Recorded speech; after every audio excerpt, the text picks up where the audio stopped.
Farming is useful in almost every aspect of Medieval Dynasty, especially when it comes to making the best meals, keeping your animals happy, and making quality products like clothing. So in this video, we're gonna go over everything you need to know about farming, from how to farm, the best practices, what to plant, and also a few tips along the way that'll make farming in Medieval Dynasty a breeze. So there's gonna be a couple tools that you need before you get started farming, and I have some of them right here. First tools you're going to need are a simple bag. This is what you're gonna use to fertilize your field and seed your field. You're gonna need a sickle or a scythe, which is gonna be used to harvest certain types of crops. And then you're gonna need a hoe, which you're gonna use to grub and plow your fields. All three of these tools can be handcrafted, by the way, so they're not hard to get at all. If you need manure or fertilizer early on, you can buy some from Markuslav in Piastovia or Edwin in Gistovia, as well as any seeds or grain you may need. And let me grab some fertilizer as well. So this is where I wanna place our field. If you go to your crafting wheel, go to farming, and you go to fields, this is how you can place your fields. Note that the fields have to be kind of facing the north, south, east, west axis, so you can't really rotate your fields here. But I have a little plot here that I've crafted that should hold about 32 field plots. So we're gonna place the 32 plots here, and you're gonna see these little stakes popping out of the ground. And once you get to this point, you're gonna be able to grub your field up. So pull out your hoe and start grubbing up your field. Also, if you're having trouble hitting certain plots, make sure your reticle is basically facing the center of the square that you're gonna be grubbing up here. And this is gonna be the only time you actually grub up a field. So once you've had this set, you'll notice all the stakes are gone. But next we're gonna be fertilizing the field. So pull out your simple bag. If you right click, I don't know what the button is for console. I think it's left bumper. You'll be able to choose between fields and orchards, choose fields, and you'll have a little fertilizer button here. And once you have your fertilizer selected, do the same thing you did with the hoe, but just start fertilizing the field.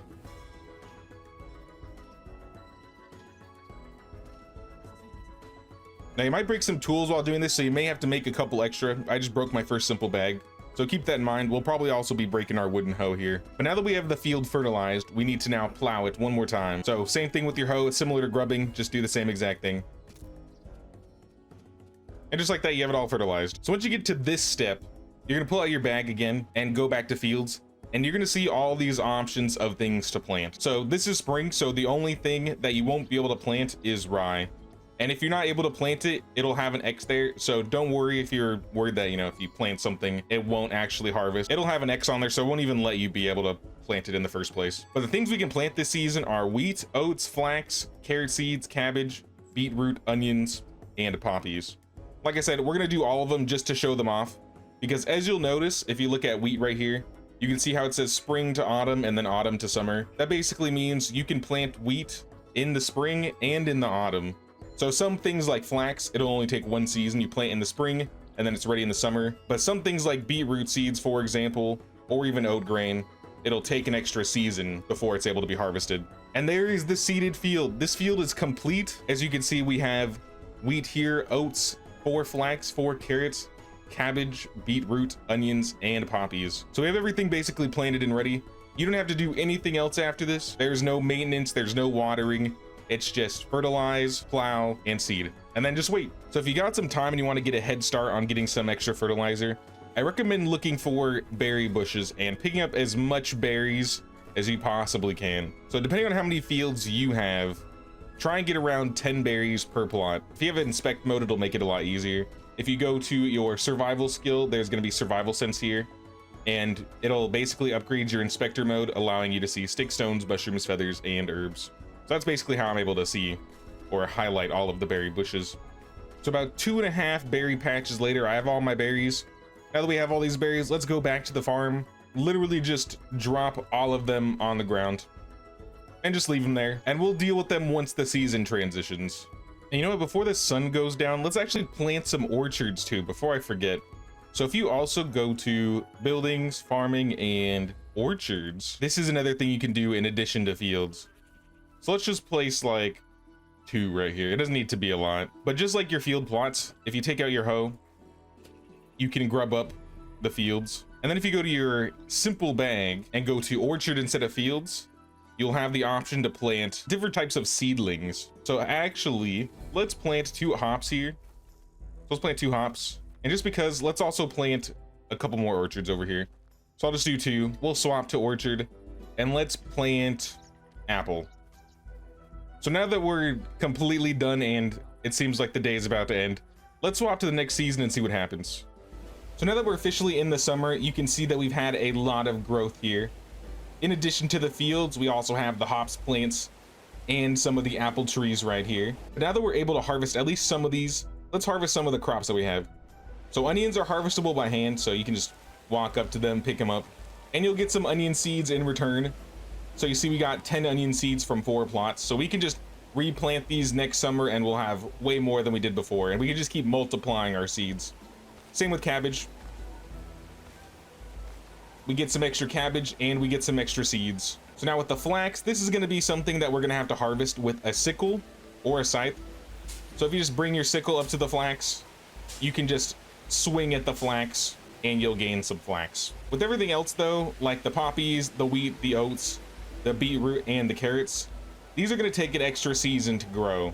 So we're just going to wait for these. But next we're going to actually start automating our fields, or setting up automation, with the help of Dobislav over there. So if you go to your management tab and you go to crops and select your field, this is actually going to show you a breakdown of everything that is currently happening with your field.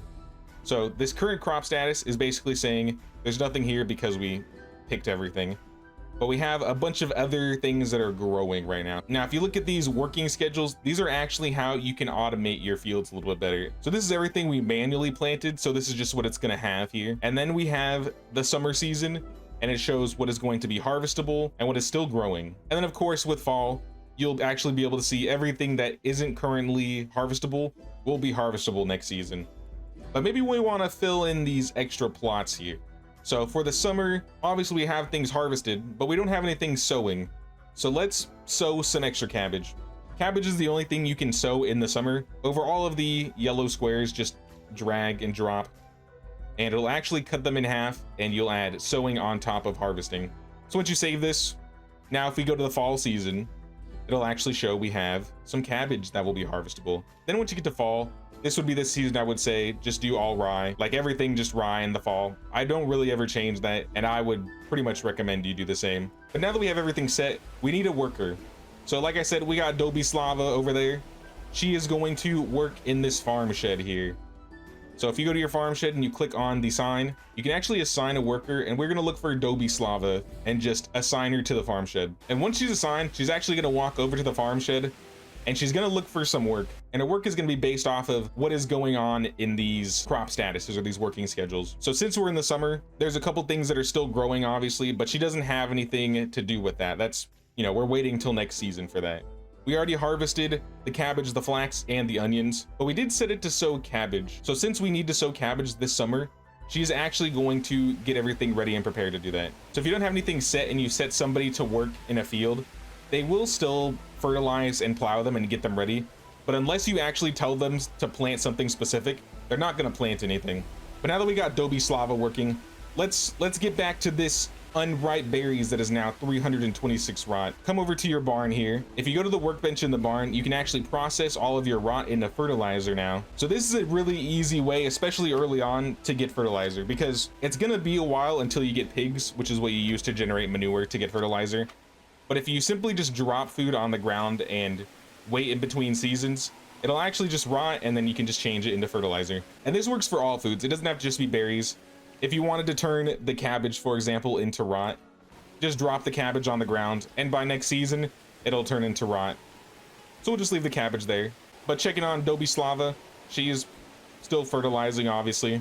She's got a little bit to do. But another thing we can also do with the barn, because this barn is going to be pretty useful, especially when it comes to processing your farming resources. Obviously, we use the workbench to make the fertilizer. But another thing we're going to be using a lot is the threshing floor. And this is how you're going to thresh all of the crops that you harvest with the sickle and turn it into seeds or grain. For example, we got flax when we harvested the flax. We didn't get any flax seeds. If you thresh the flax, this is how you'll get flax seeds. And you'll also get some flax stalks. And the flax stalks you can use in the sewing hut if you want to make like linen and clothing. But it looks like Dobislava finished fertilizing, and now she is plowing the fields.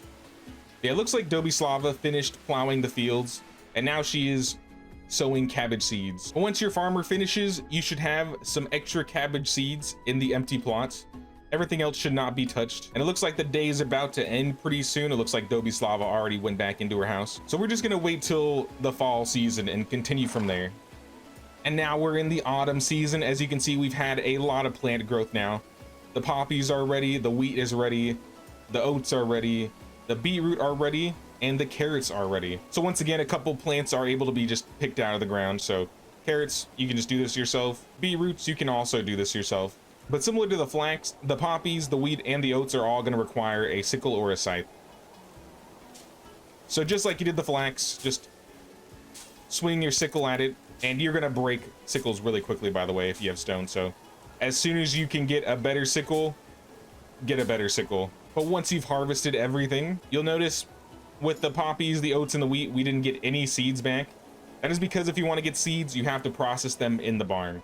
So if you want poppy seeds, you go to the workshop and you can just process your poppies into poppy seeds like this. And then if you go over to the threshing floor, this is how you turn your wheat into wheat grain and how you turn your oats into oat grain. And then the same thing would go for rye if we had rye, which is what we are going to be planting this season, by the way. And then of course we can get our cabbage as usual. And then I think we put some cabbage on the ground to rot, right? I think it was like 40 or 41 cabbage turned into 164 rot. But as you can see, since the day has started, Dobislava is already on the job. She's going to first fertilize the field, and then she's going to plow the field. And I believe since we've already said it, she's going to harvest all of this. And once she is done harvesting, she's going to sow a full set of rye. And then of course the rye is not going to be ready in the winter time. It will be ready in the springtime. So as you can see, we're going to harvest all of the rye in spring and then rinse and repeat. And that's basically how farming works. If you want a good recommendation for a basic rotation, I would recommend your spring season, you do mostly flax. I would recommend in your summer season, just do cabbage. And then in your fall season, just do the rye. This is what I would call like my basic rotation fields. Flax is going to be really useful because that's going to help you make linen, and that's going to be a lot of money. And then if you use cabbage, you can use this for a food source or fertilizer if you need extra fertilizer. And then with rye, this is really the only thing else that rotates through the winter that is ready in the spring. But then you can process the rye from the barn or the windmill, if you have a windmill, into flour at the kern. So since we have some wheat grain, for example, we can actually process all of our wheat grain into flour, and then you can use that flour for like kitchen purposes. Obviously the apple trees are not ready. It's only been 2 seasons. This would normally be the season to harvest the hot plants, but apparently Dobislava already did it, so good on her, I suppose. But I mean, yeah, that's the basics of farming. If I were gonna give any tips on farms, the basic tips I would give is, if you have a farmer, make sure they live as close to the farm as possible, and the farm shed, obviously. The less time they're walking in between the buildings, the more time they're gonna have to work on their fields. And farmers are able to do maybe about 30 plots a day. So if you want to have more fields, you're gonna need more farmers. But luckily, the farm shed can hold 4 people. So you can actually get a lot done with 1 farm shed. The other tip I would recommend, obviously, we talked about the rotation fields. I would recommend making like separate fields for other things. For example, oats would be pretty good because if you want to make some animal feed to feed your animals, you're going to need both oats and rye. And since you already have rye coming into your rotation fields, you could possibly have a little corner here that is just farming oats. But you could also just make another field altogether and plant oats at the same time. Another thing I also like to farm is onions. Mostly because you can use onions to make food in the kitchen, but also because you can use onions to make dyes in the herbalist hut. I don't really use carrots that much. I don't use poppies all that often unless it's like for aesthetic purposes. Beetroot I hardly ever plant, and the same thing with wheat. Last tip has to do with skills. If you want a higher crop yield, I recommend taking skilled farmer or skilled orchardman in your farming tree. And if you're working on your farms a lot, I would also recommend taking farmer's trance. And if you still have points, consider careful farmer as well. There's a lot of good farming feats, and you probably won't have enough to take every skill you want, so spend those points wisely. Also, your villagers won't actually take advantage of the speed skills or the output skills, so keep that in mind when you take these skills. Most of them will only affect you personally. But yeah, if you have any questions regarding farming, be sure to leave a comment. Also, I stream here on YouTube, so if you ever want to check it out, I'm usually streaming on weekends, maybe a couple days in the middle of the week. Don't forget to pay the king's tax of 1 like or 1 sub on your way out. And until next time, y'all, thanks for watching, and take care.